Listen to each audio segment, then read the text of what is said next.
Good afternoon, ladies and gentlemen. Guile here, and welcome back to the Forged Alliance Forever promotional series. And you're not the only thing that's back, as you can see, back in full force. The UEF backdrop, backed by popular demand. I think a decent portion of you out there got sick of all of the sharp edges and the pseudo-Cybran-looking bondage gear that they're all strutting around in the background. So fancy to change. There it is, graciously provided by yours truly. What have we got for you today? It's going to be custom 4v4 with an eclectic mix of Joes and pros. First of all, some news coming in from our glorious promotional counsellor, Rowie. Sent me this Discord post about a week or so ago, so it's a bit out of date, although I have it on good authority. This is still relevant from him this morning. The sign-ups are still open for the 2v2 Dynamic Duo Tournament. That's got a $300 prize pool, not too shabby if you ask me. That's going down this weekend at 16th of July, I think, at 2 p.m. UTC, but please do confirm that on the forums in case I've got that wrong. Wouldn't be the first time. So if you want to get into that and you've got a buddy, or indeed if you're flying solo, I think there's at least one person who's on the forums last time I checked looking for a friend. So go be his friend. Why not? Make a run at that cash. What we've got to lose other than time and I don't know, self-respect. What else have we got? Yes, I know there's a contingent of you out there who get so bored with these little information news snippets at the front of these casts and you just want to get to the action. I appreciate that, but just to show you that it's providing an important public service here at Guilecast. I mentioned last cast that they were looking for someone to handle pixel art. They did find someone. His name is either Fitchum or Ficom if you're from America. Actually, no, they'd probably say Fitchum as well. But anyway, they did find someone, and he's a bit good, long story short. And once Rowie has got a decent amount of his work to showcase, he'll put a forum post out. You can go and marvel at it. So there you go. See, it's all very useful and important. That's enough of that. As we said, custom 4v4. It's going down on Bermuda Locket. Exciting stuff. I'm ready. You guys are ready, and the players are sure as hell ready. So let's go on over to the game zone and see how they're going to get on. Ching, ka-ching. Now, we've been here many times before on Bermuda Locket, but rarely in a 4v4 scenario/situation, so expect this thing to escalate very quickly and get very busy indeed. The dividing line runs from the top left corner down to the bottom right corner, so this section here, North Leaf and Eastern Leaf, is Team 1, and then the Southern Leaf and the Western Leaf of the Locket are Team 2. So introducing our players over here at the top, it's Zoom. First of all, going Seraphim in baby blue. He's gone first land. Team member number 2 on the Northern Leaf with him.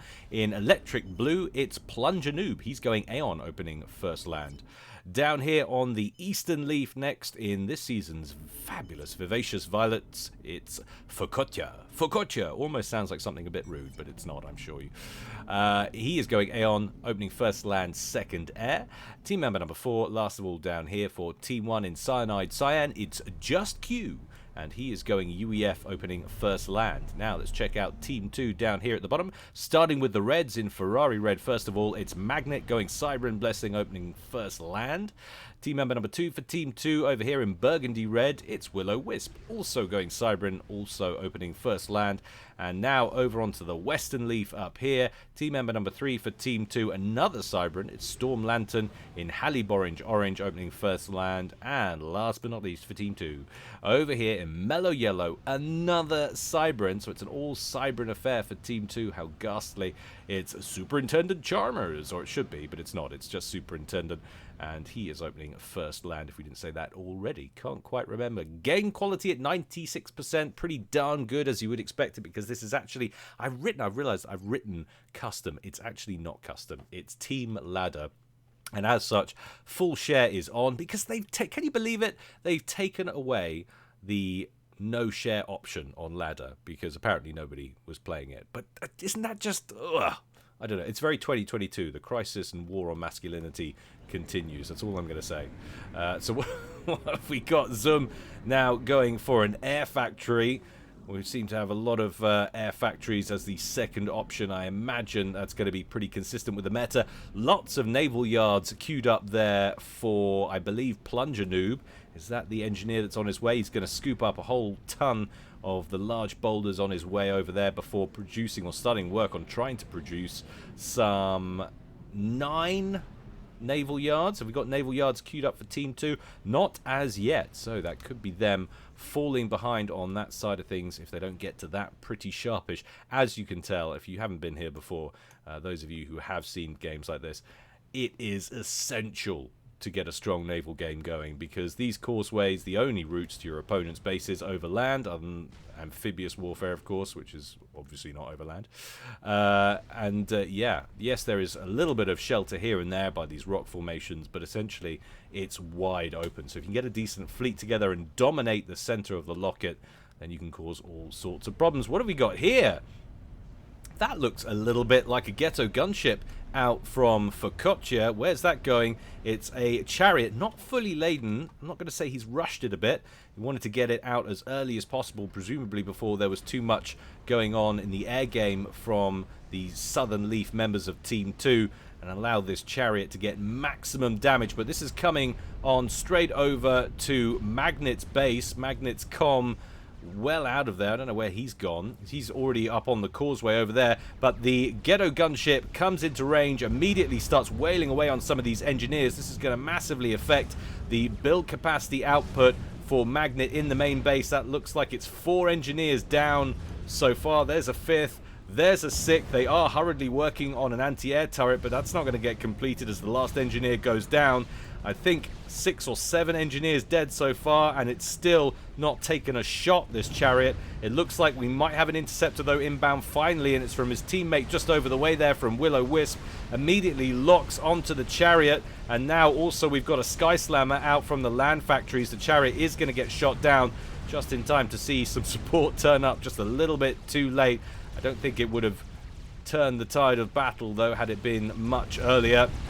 Just Q and Magnet now right next to each other with each other's comms. They've been focusing down each other's spam. But look at this, Will-O-Wisp not heading down his causeway, of course, because that is the entrance onto his teammate's leaf. But it is now a 2v1 situation against Just Q, who is outgunned and outmatched, and as a result is falling back across the causeway now towards his main base. Will-O-Wisp and Magnet being aggressive here inside, or just outside now, 5 minutes. We've also got naval yards on the way from other members on Team 1, both Focaccia and Just Q getting some more naval yards up. That's going to help them solidify potential control in the center of the Locket. We do finally have some naval yards going up, though, from Will-O-Wisp down here. Is it going to be enough, though? We've already got 2 operational naval yards at the top for Plunger Noob. Lots more on the way, and another 2 down here from those 2 players on the Eastern Leaf. Just Q continuing to withdraw now in the face of inbound dual Cyberant commanders. He's on about 3,400 hit points. Will-O-Wisp has taken a bit of damage over here. He's on 4,600. Remember, of course, they give up a few hit points right off the bat, the Cyberant commanders, so they're starting at a bit of a disadvantage on the hit point side of things. Is Will-O-Wisp going to continue to press, or is he going to back off?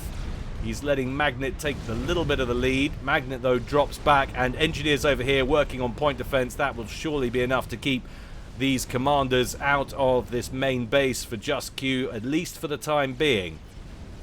We have got the odd Medusa filing in, but look at this, early frigate out from Will-O-Wisp, wasting no time, not consolidating with other units, coming straight up here to try and shut down naval production from these 2 Eastern Leaf inhabitants.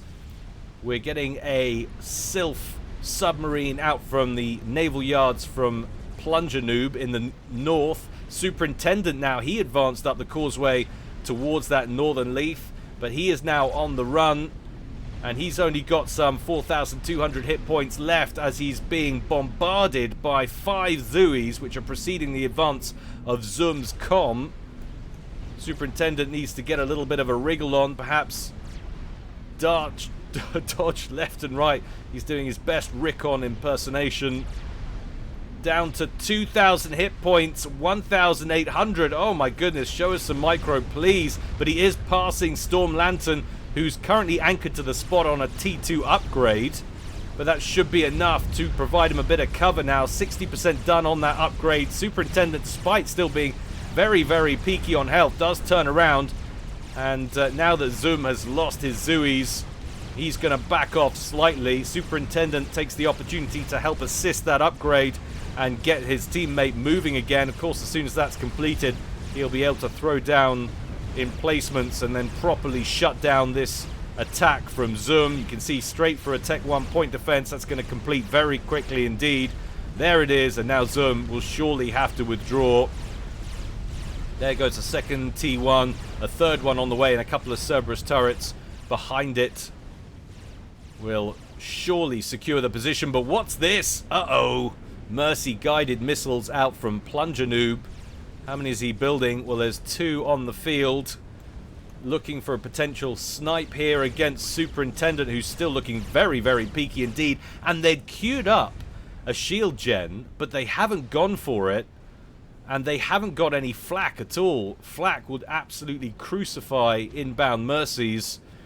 But a shield would do just as well, I think, to keep this comm out of harm's way. He's so low on health, you have to think that your teammates would be considering something like this. In come a couple of T1 bombers overhead. The first one gets shot down. Second one on about half health. Is it going to get the payload off? Yes, it does. Just as it gets shot down, takes him back down to about 1,700 hit points.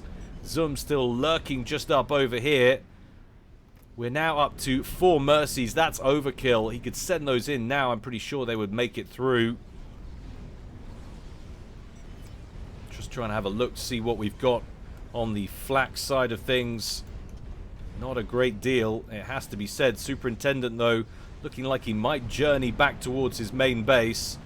But everything drifting over in this direction. Have they waited too long to get some protection? He's going for a T2 engineering sweep, but he's not going to get there in time before the inbound attack arrives. It will anchor him to the spot. He's not going to get that completed. Where are the Mercies? They're lagging behind the gunships. The gunships move in and engage Superintendent down to 1,400 hit points. The Mercies move in, they trigger, and good night, sweetheart. Superintendent, lowest rated player, incidentally, in the game, is down and out. We didn't actually mention the array of different skills here. We've got a few Joes and a few Pros, as we mentioned at the beginning. 930 was the lowest rated player. That was Superintendent. We've got a couple of 1600s, 1676 for Will-O-Wisp, 1630 for Storm Lantern. That's these 2 guys, although Storm Lantern now handling the whole of that western approach now for Team 2, of course. And then on Team 1, Plunger Noob and Focaccia, the kids in the north up here, they are the ones to watch. They're 1570 and 1680 between the 2, and then 2 1300s down here in the east for Zoom and Just Q. Now that that's over, we can get back to the gameplay. Will-O-Wisp assaulting the shipyards of Plunger and Focaccia. Huge swarm of Zooies rolling in off the land, though, to try and defend against this frigate incursion.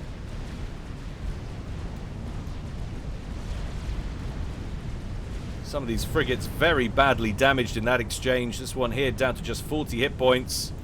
And of course now they're running past a small task force, or a small wolf pack of submarines here, which are going to harass them all the way home. And of course, as frigates, they've got no way to shoot back at those bad boys. We do, however, have a T2 naval presence for Willow, who's currently working on a T2 submarine, so that will allow him to engage those subs. And he's got one sliver up here as well. And we're down to just 2 Aeon subs from Plunger for Team 2 to worry about.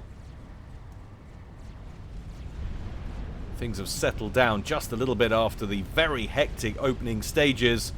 Over here on the southeastern causeway, we've got 1 Viper mobile missile launchers, which is just softening up some of the low order spam of Just Q's sitting at the entrance to his base there.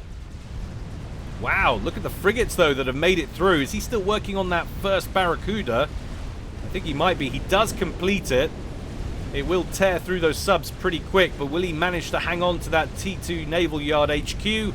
I suggest humbly he will not, especially with a wave of torpedo bombers filing in over the top. Interceptors ordered home in a hurry to help defend those shipyards. Maybe they will hang on here, you know. Those frigates went down very fast indeed. And he hasn't got enough torpedo bombers, I think, to finish the job. That HQ down to 3,300 hit points. What have we got over here? Storm Lantern on the run from Zoom. Collateral damage. T2 radar on the way. How will that affect their intel in the area? Well, Commander under attack. Dramatically is the answer to that. Zoom chasing him down. Storm Lantern down to 3,500 hit points. Zoom with that upgraded gun and the T2 engineering suite. Storm Lantern, you can see, trying to get in behind some of the relief over here, but he gets mercied as well. Same fate as his teammate just a moment ago, and it is now a 2v4. Willow will inherit everything on that western leaf.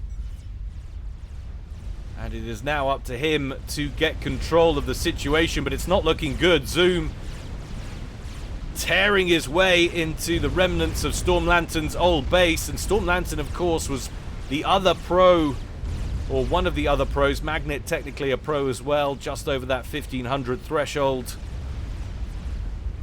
But wow, that base looks like it's on the way out. Com doing all sorts of damage. The Zooey split off away from the Com, intent on inflicting maximum penalties on Team 2 before the defenses can be completed. Cerberus turret quickly goes up but promptly gets dismantled. But we have got bricks down here, so Storm Lantern did get a T3 land headquarters, and he's working on an ion reactor now. Willow, how is his power situation? Well, he's just about net positive, but there's not much in it. Now he's drawing on his teammate, but look out, massive drop inbound from Zoom. Huge Zooey drop, and that's going to take down possibly a T3 mechs, although they're drawing fire from defensive bricks. Maybe they won't, you know. Oh, the T3 mech survives with 800 hit points. No, 400 hit points as the last volley connects. But that is good, solid defensive work there from Willow. Zoom continues his assault over here. He's thrown down one Tech 2 point defense. Will he be setting up shop over here? He's got the build capacity to do so. He's got now some defensive, or was working on a second defensive emplacement. Some flak. Wants to get a land factory up and running first of all. I think it's probably not a terrible decision. Interceptors from Willow trying to chase down that T2 transport that just offloaded all sorts of misery down here. The center of the Locket looks like it's going in favor of Team 1 as well. But look out, bricks encroaching on Zoom now. How many have we got? 1, 2, 3, 4.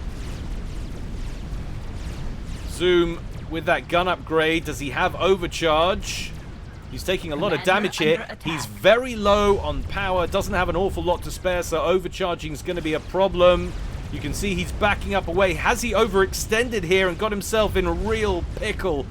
Zoom on 8,000 hit points and falling. In comes some interceptors. He's going to try and connect his comm to that transport, but it's not going to happen. Wow!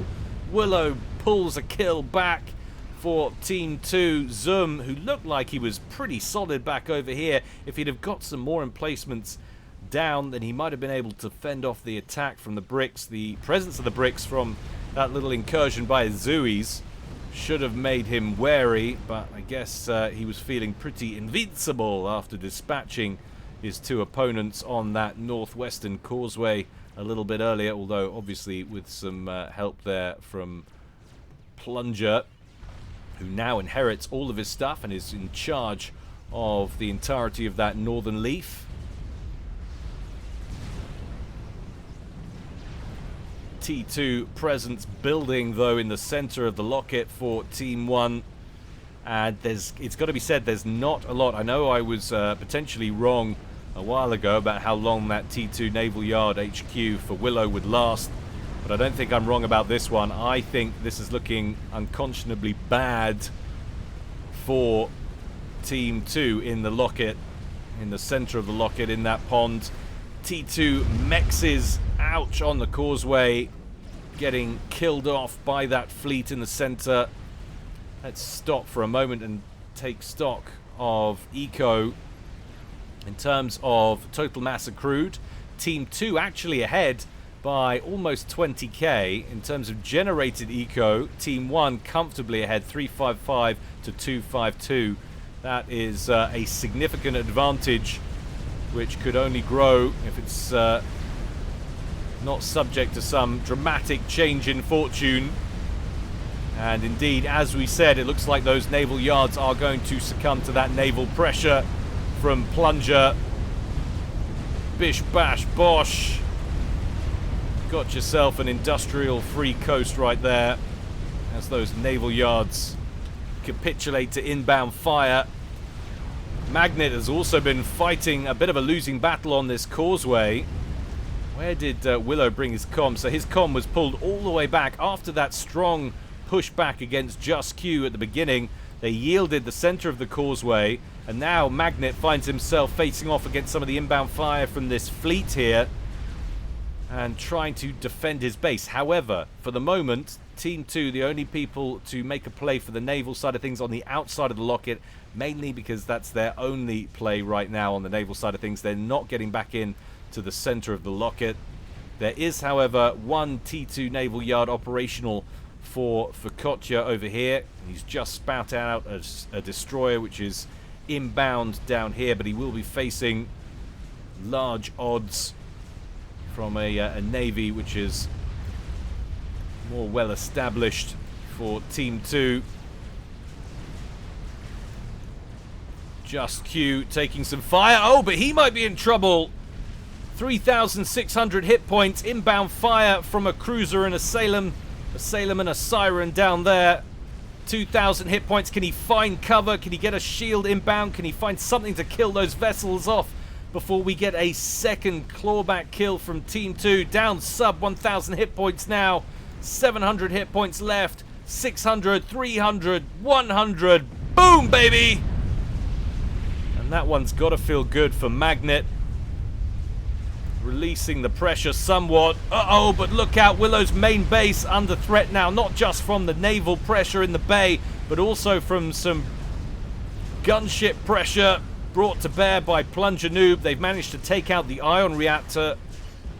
Willow back to just about above net consumption, just barely. That's a real loss for him and any kind of expansion he might want to do.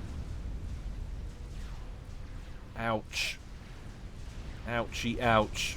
He is still currently pumping bricks out, though, and look at this. He is loading up dragonflies, ready for some droppage.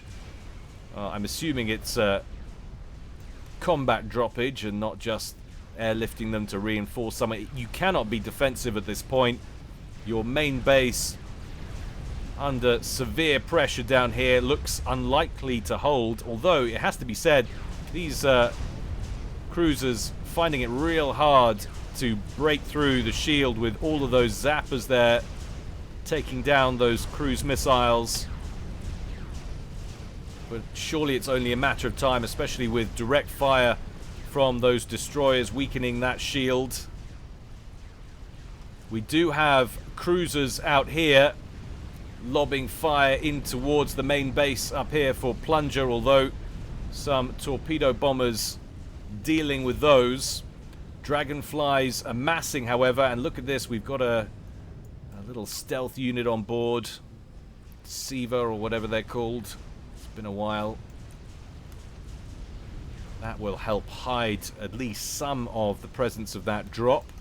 He is running interference with a wave of air superiority fighters. Kudos for him for getting that many of those up and running when he's having such power problems.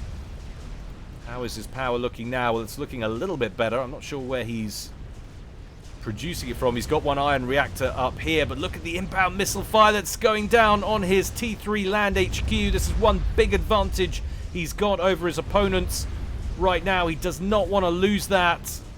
Needs to get more zappers in play or find a way to shoo away these vessels. Vessels that have largely been redirected from down here, so that pressure will have been alleviated somewhat on the main base of Willow. I'm just sticking with it because I know there's a drop coming soon. I do want to see what's going on with Magnet on his side of things, but this is definitely what we need to check out right now. Ba ba da ba ba ba ba da ba ba. In they come, bricks over the hillocks and the cliffs, in straight towards the main base of Plunger Noob. There is one air superiority fighter lurking around nearby, but not enough to deal with these transports. And all of those bricks managed to make landfall, probably in no small part thanks to the presence of that deceiver blocking inbound intel on the threat. Engineers hurriedly working on defenses, but they're not going to be able to deal with these bricks in no way, shape, or form. And that is the end of the main base, essentially. This is a wonderful little comeback maneuver from Willow. Down goes the reactor, down goes the T3 Air HQ. So that will help him maintain his air lead, which he's currently in command of over here. Some 3 ASFs left for Plunger Noob, down to 2 now. He's split his brick force, leaving 2 in that main base to finish off those last T3 mexes, sending the other 4 bricks and the deceiver back over towards what was Zoom's old base. And I don't think there's much on the ground that's going to be able to repel that. He is spitting out Vulthu gunships to try and combat the inbound bricks. Trouble is, we've got cruiser presence just off the shoreline here. And of course that Vulthu succumbs to that flak immediately. T2 reactor about to go down. In comes another gunship. This one likely to steer clear of the cruisers a little bit better, I'm sure. A couple of redundant T1 factories go down. Bricks on the move still. Let's zoom out and see what's happening elsewhere. Well, a nice little counter drop from Plunger Noob has eradicated the main base over here of what was Storm Lantern, I believe. That was his base. The main base for Willow still intact though, and he's managed to get a new ion reactor up and running up here, which is very important. Back to the bricks in the top left-hand corner. They are massacring Zoom's old base. What a wonderful drop this was. In one drop with only some 1, 2, 3, 4, 6 or 7 bricks, something like that, he's managed to eradicate, or will manage to have eradicated 2 whole main bases. Caught completely by surprise, having funneled a huge quantity of their resources into naval production. Not a terrible thing to do, of course, on this map.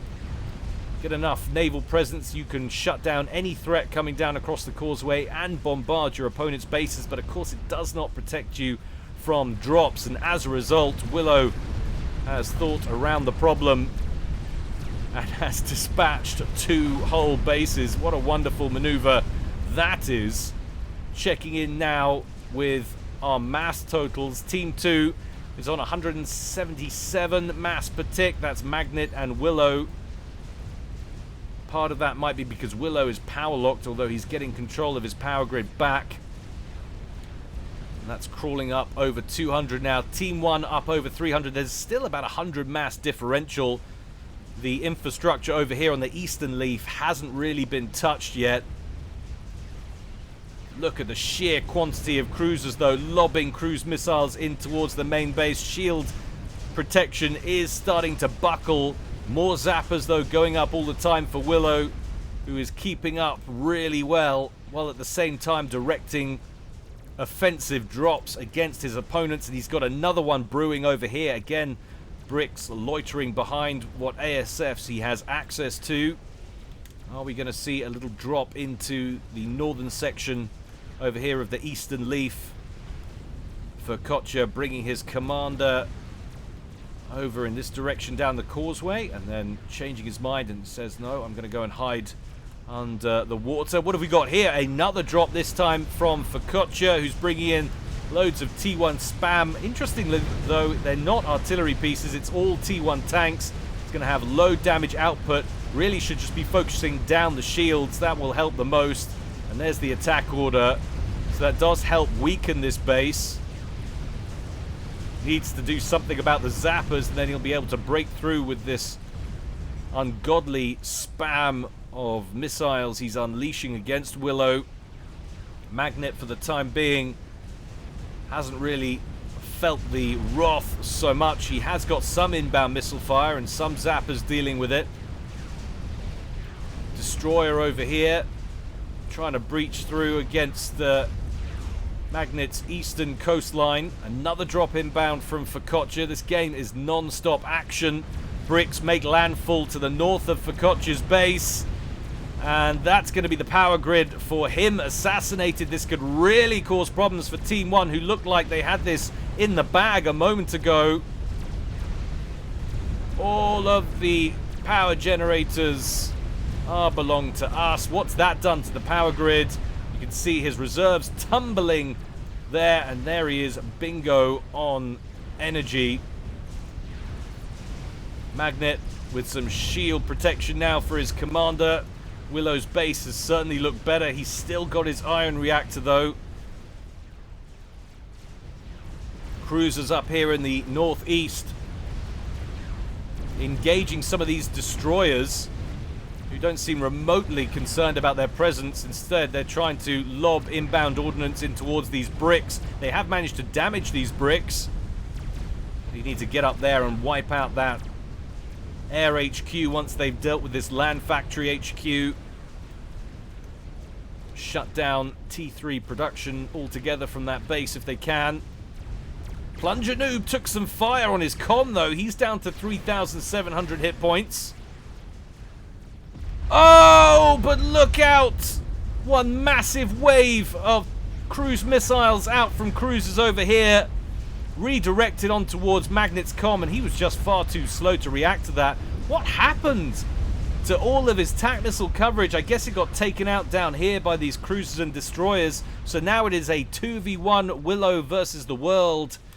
Can he pull this off? He's doing a wonderful job with these brick drops. You've got to feel like he's getting himself more and more isolated. His bases over in the west have been more or less eradicated.